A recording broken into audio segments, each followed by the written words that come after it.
I want to kind of talk today about running a rangefinder when you're shooting a living animal. So we've got life-size animal targets out here at Barber Creek, and I think you guys know that.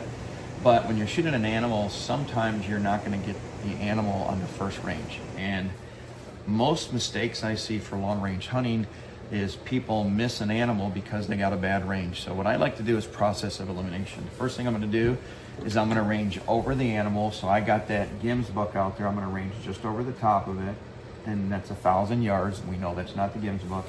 And you can see this live as I range. It's showing up on the Eagle Ballistics app and the Android phone here. And I'm going to range right at its feet in 721, and then I'm going to range the animal.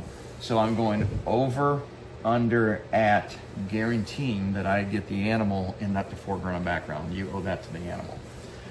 Next, speed. So ballistic rangefinders nowadays are really fast. So I'm going to show you what most people do is they'll sit here and their elbows have no support. Let me range that deer at 481, which is wrong. There's correct. Then I'm going to go to the next deer. That's wrong. That's wrong. And I'm out at, there you go, that one. So what I'm showing you is I did hit the ram at 728, which is correct. Try to support yourself, elbows down, or what I like to do, and this is another reason I really like the Terminus Actions, is when I open this bolt, it's a 60-degree bolt. I can literally lay my rangefinder on the bolt handle, because if you lay it on the scope, you're going to block the return beam. So watch how fast this is when I do this, all right?